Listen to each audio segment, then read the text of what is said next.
pranam again.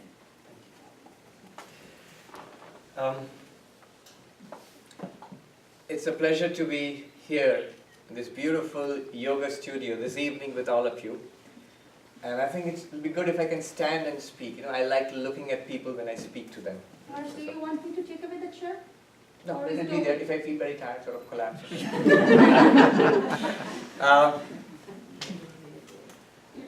So let me start with a chant, as she said. Om asato ma sadgamaya tamaso ma jyotirgamaya mrityurma amritam gamaya. Om shanti shanti shanti. Om, lead us from the unreal to the real. Lead us from darkness unto light.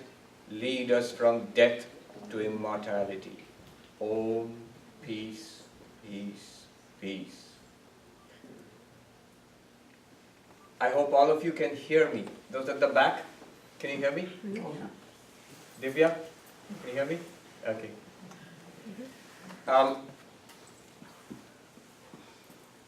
We are here at this yoga studio, and it's very appropriate that we are here today.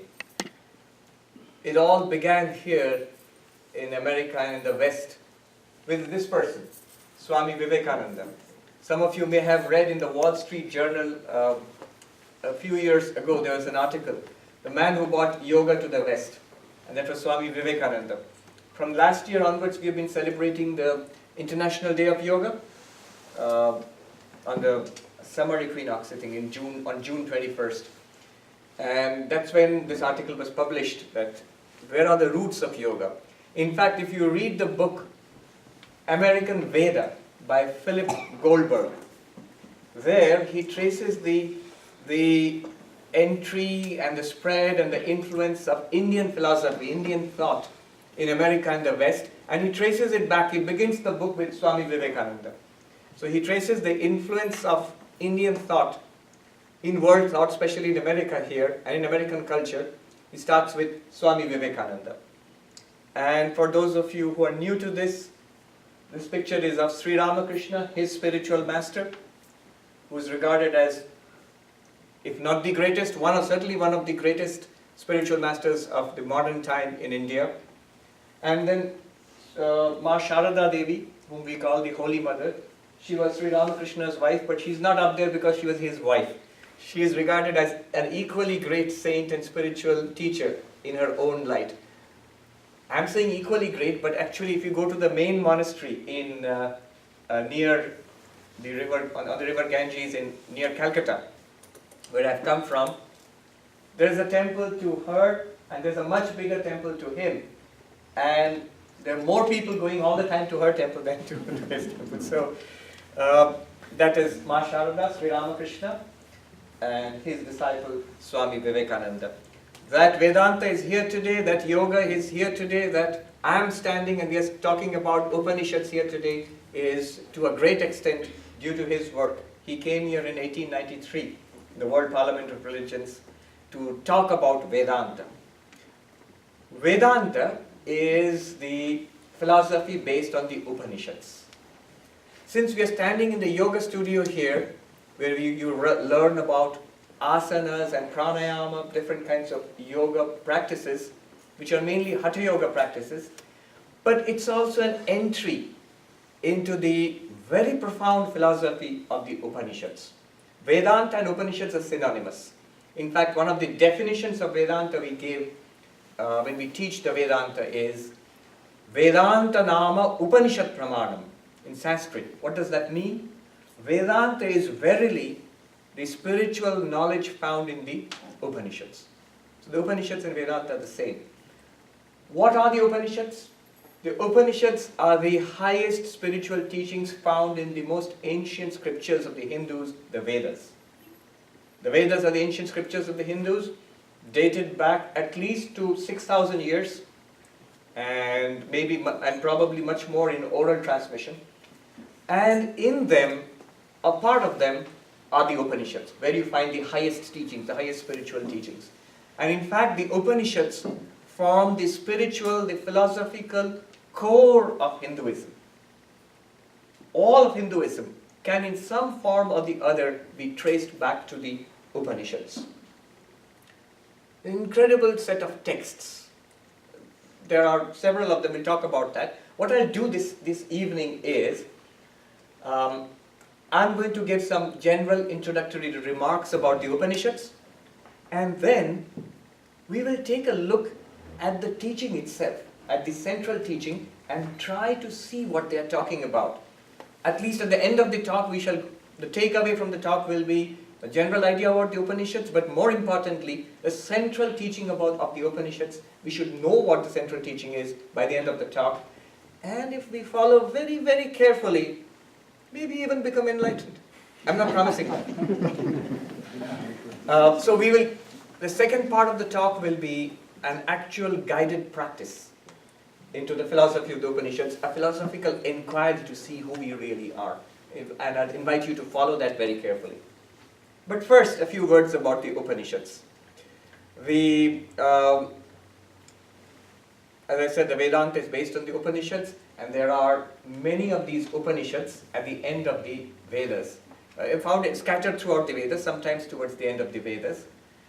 And these Upanishads are, we talk about 10 principal Upanishads, major Upanishads, and a host of other Upanishads.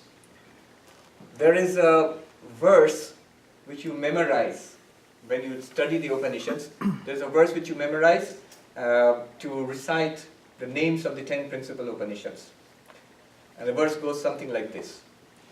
Isha kena katha prashna mundamandukya titirihi aitareyam cha chandogyam brihad aranyakam tatha. These are, it may sound like, I won't say Greek and Latin, sound like Sanskrit, but because it is. But it's just a list of names of the 10 major Upanishads. What are those 10 Upanishads?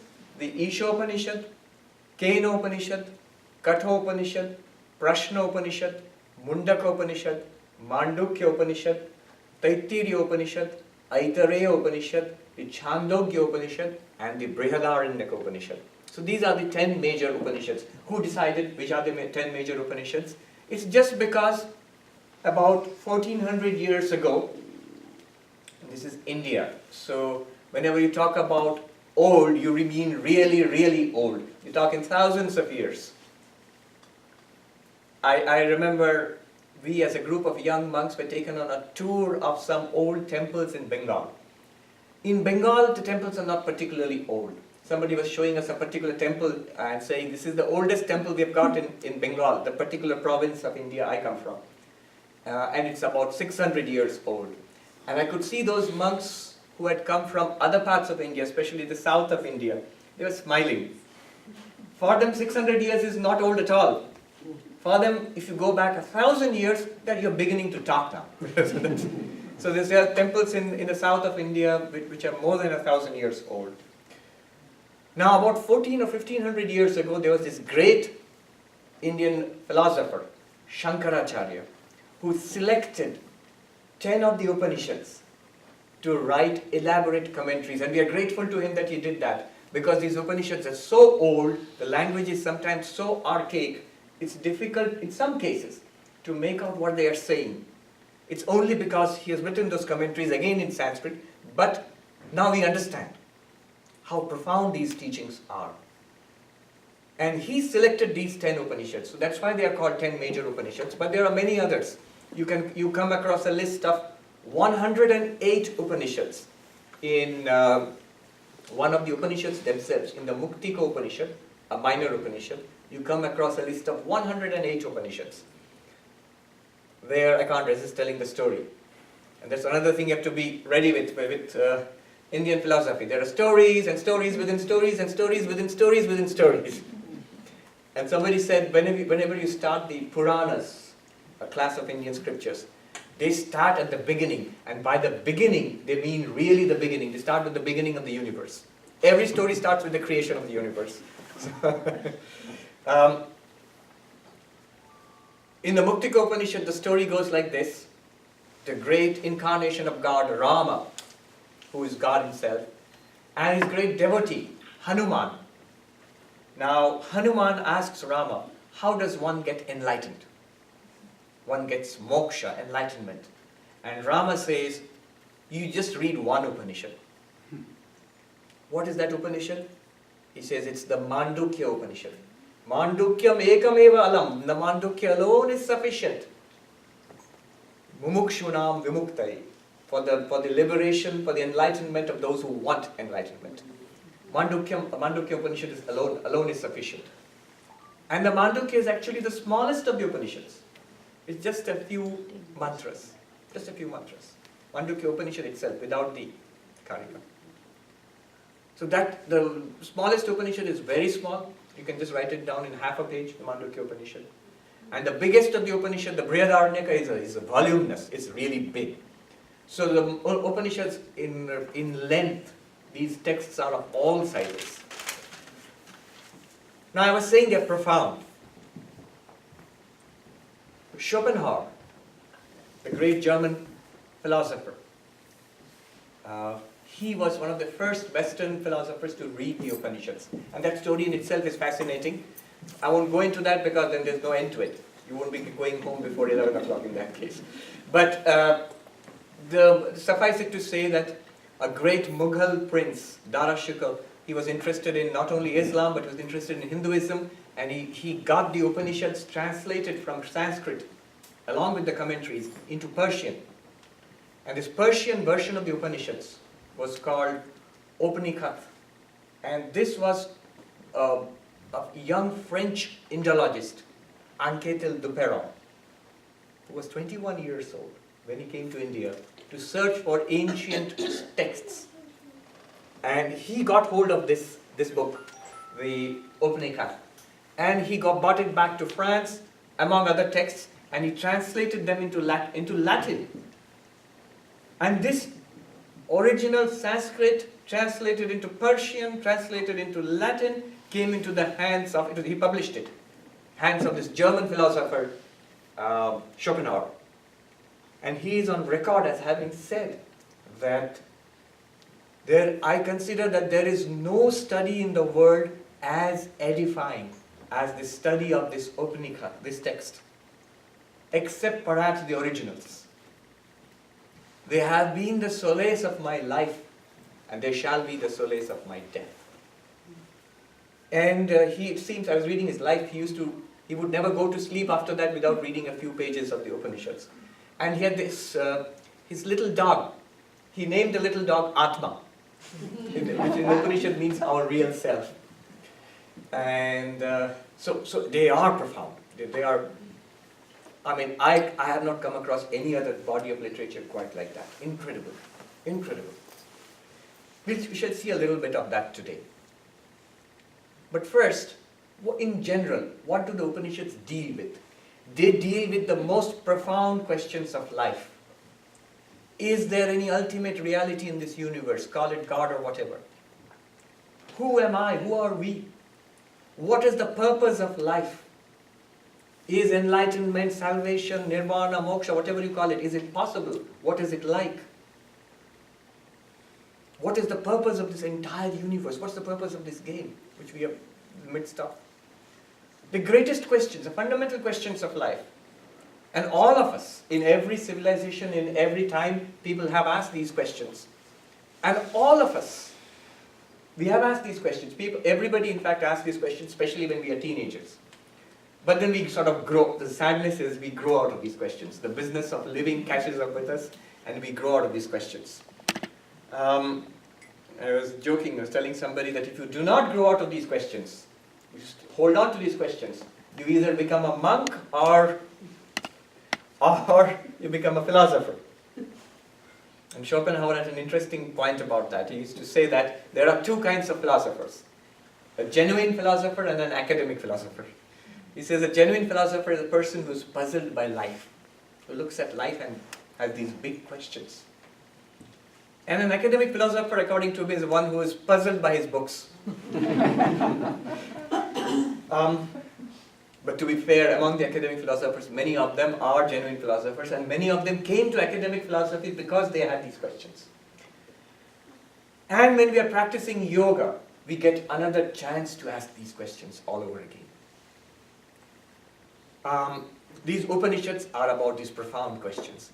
And in almost all of these Upanishads, you find a dialogue, which reminds you of the Socratic dialogues, There's a person comes to a spiritual master and asks these questions. Let's look at some of these questions, and I will recite to you the original Sanskrit. It sounds beautiful.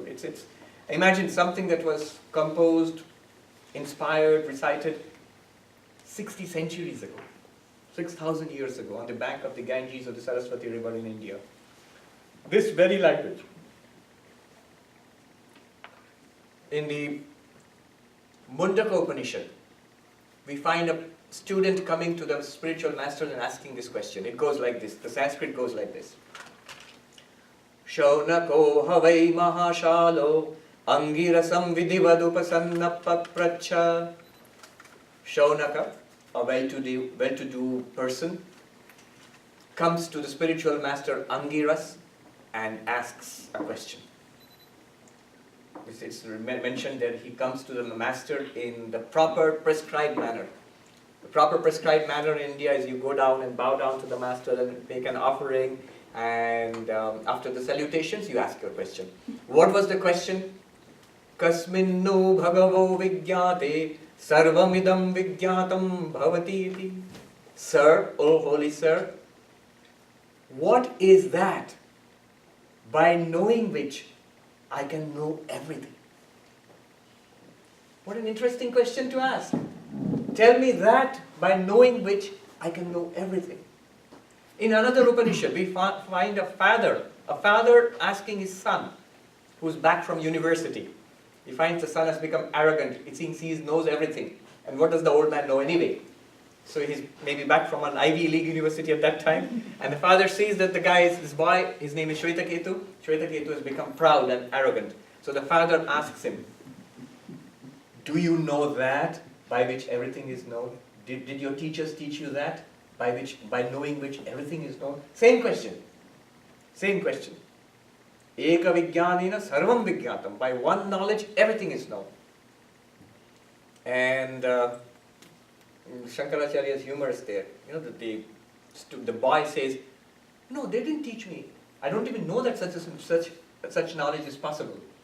They didn't teach me. Why don't you teach me? He tells his father. And the commentator, Shankaracharya, humorously adds there that he's scared of being sent back to college again. So he says, why don't you tell me? In other places, there's this beautiful story about a little boy who went to meet death. The boy's name is Nachiketa. It's a favorite story in India. So he goes to, a little boy, he's maybe 9 or 10 years old. He goes to meet Yama, the Lord of Death. And he goes there, and Yama is pleased with him and grants him boons. You can ask me for 3 boons, any 3 things. And the final boon is the point.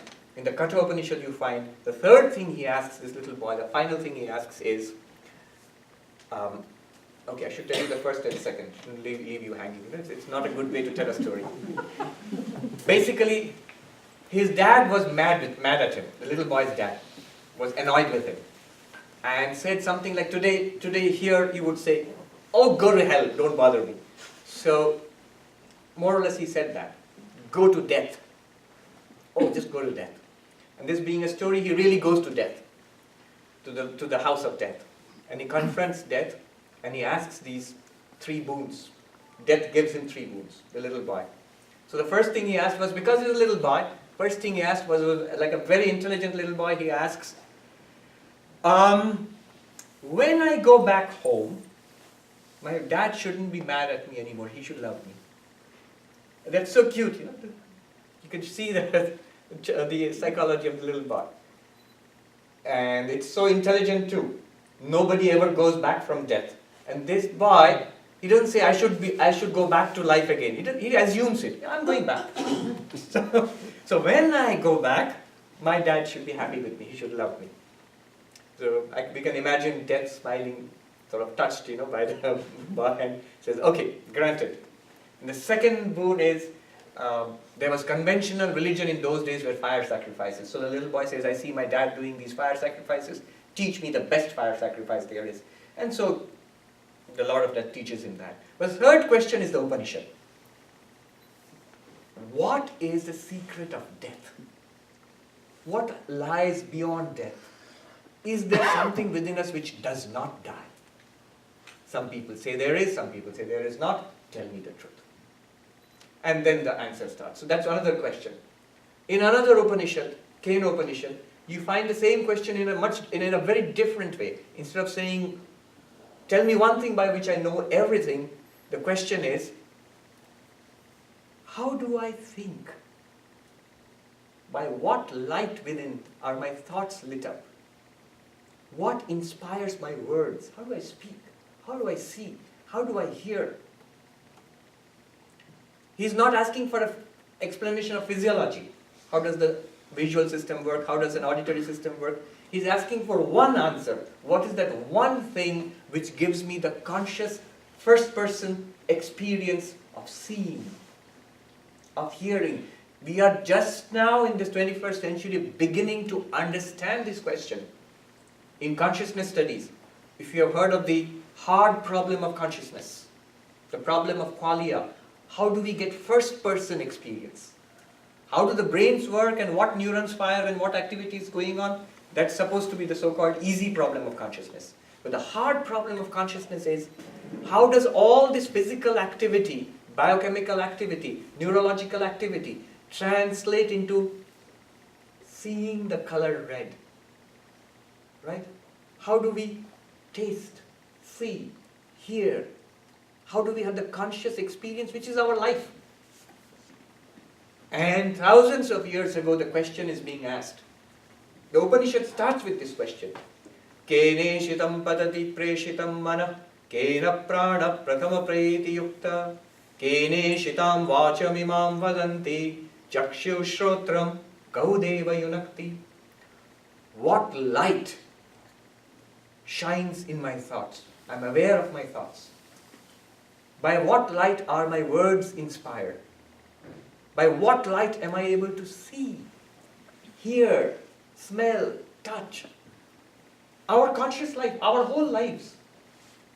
He's basically asking about what? He's asking about consciousness.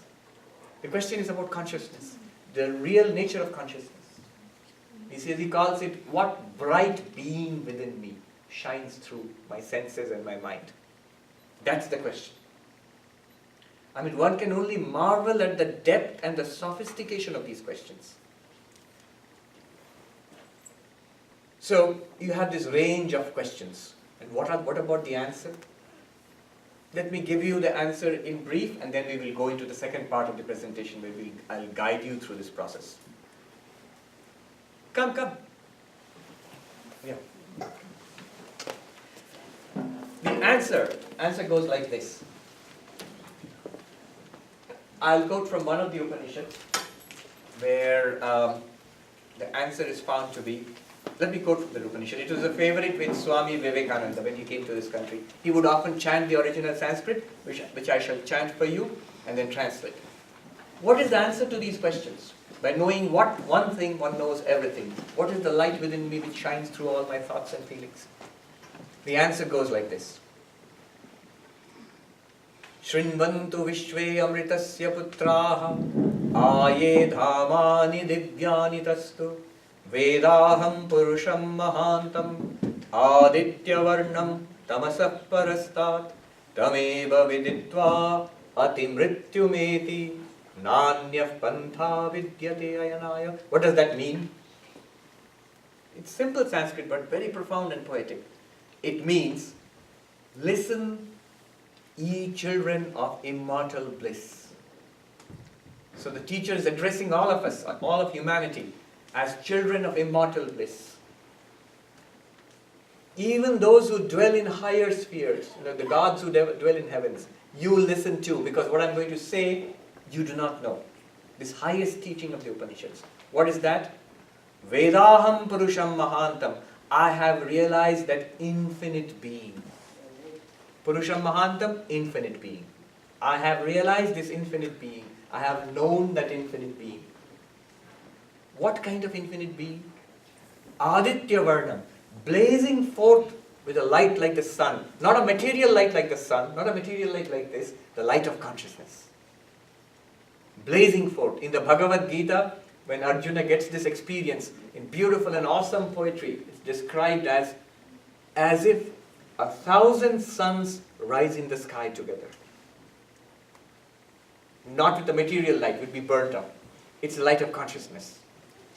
Tamasa Parasta, beyond all darkness, beyond the darkness of suffering and sorrow and death and limitation, there is some immortal reality which is beyond suffering and sorrow, our human limitations.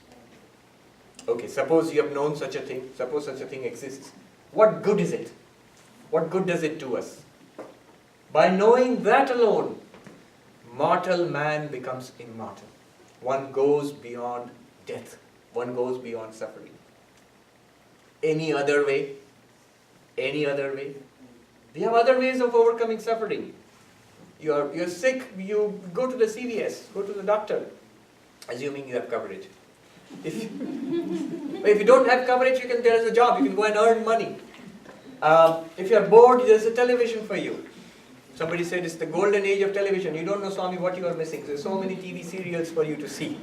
So, if you're bored, you go to the television or play video games. But none of them are permanent solutions for the human condition. Every one of them has a limitation.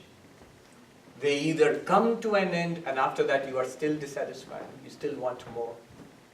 Or they do not give you that satisfaction which you wanted from them. When you get it, you finally see this was not worth it. Everything in human life is infected with this problem, except spiritual enlightenment. That's the promise that there is something, an infinite existence. If you realize that, you go beyond the limitations, the human limitations of death, sorrow and suffering. So that's the answer. And all the Upanishads give it in different language. That's one point. But that's just the grand beginning theme. They go to something even greater. Where is this infinite reality? You're talking about an infinite consciousness, an immortal consciousness.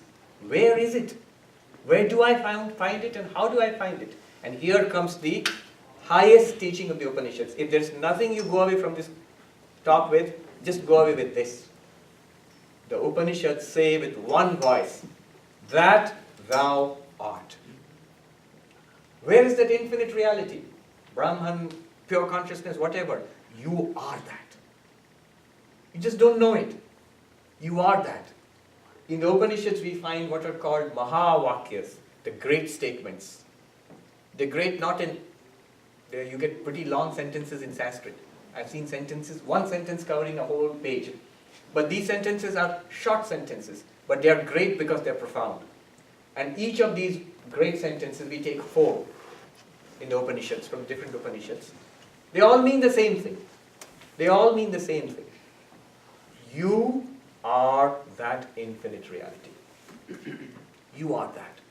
In the Chandogya Upanishad you find Tat Tvam Asi. That boy who was arrogant and his father began to teach him that infinite reality. And after teaching him that, he says that there is some infinite reality from which this universe has come, in which the universe exists, into which it disappears finally. We can imagine the boy going, so? Okay, that's great, but so what does it have to do with me? And the father tells him, Tat Tvamasi Shvetaketu. Oh my boy Shvetaketu, you are that infinite reality. Now he can't go so, because we are now talking about him. What's the most interesting subject for each of us? I myself, the vertical I. Whether we admit it or not, we are infinitely interested in ourselves. And it's bad when it's the small self we are interested in. We see that it's bad. But it points to something interesting. There is something within us which deserves that attention. That thou art Shvetaketu. You are that infinite self which we are talking about. In the Brihadaranyaka Upanishad, we find even more directly, Aham Brahmasmi, I am Brahman. Brahman, the infinite reality. I am Brahman. People sometimes get shocked. Are you claiming I am God? Brahman is the word for God in Hinduism. Are you seriously saying that you are God? Yes, but not just me. You too, and everybody and everything is. Whatever we see in this life, whatever we experience, is an appearance of that reality. There's a famous Hindu monk who came to USA also. Now he had a brother who had some mental problems, and he was in an asylum in those days. So this monk, he went back to visit his brother, and his brother said, you say that I am God. I also say that I am God. And people revere you and fall at your feet, and they lock me up. It's so unfair. It's so unfair. Then his brother, the monk, explained to him, yeah, when I say I am God, I mean all of us are one with God. Everybody, irrespective of gender or caste or color, not even just human beings. All beings are one with God. We share the same divine essence. We are that. But the mistake you make is you say, I am God, worship me. And they lock you up, of course. Aham Brahmasmi, I am Brahman. In the Mandukya Upanishad, the little Upanishad I mentioned, which is the most powerful of the Upanishads, there you find, I am Atma Brahma. This very self is Brahman. Same meaning, that thou art, I am Brahman, this very self is Brahman. They all mean the same thing. And in the Aitareya Upanishad you find Prajnanam Brahma. Consciousness, this consciousness within, right now, this awareness, this sentience which we all experience, if you properly understand this, that is the infinite divine reality, Brahman. So these 4 sentences are called Mahavakyas. All of them mean the same thing, and all of them are the core teaching of the Upanishads. Okay, I think that's good as an advertisement, like an introduction. But shall we look deeper? Let's look deeper. What is this infinite reality, and how am I this infinite reality, and how can I know it, and how can I realize it? If that is the question, and that should be our question, can you show us a little more? Let's see a little more. The Upanishads say that to realize this reality is the purpose of life. Swami Vivekananda, he put it more directly. Each soul is potentially divine. To manifest this reality, to manifest this divinity is the goal of religion. And all religious practices, whether you are meditating, whether you are doing devotional practices, worshipping God, whether you are serving, doing good,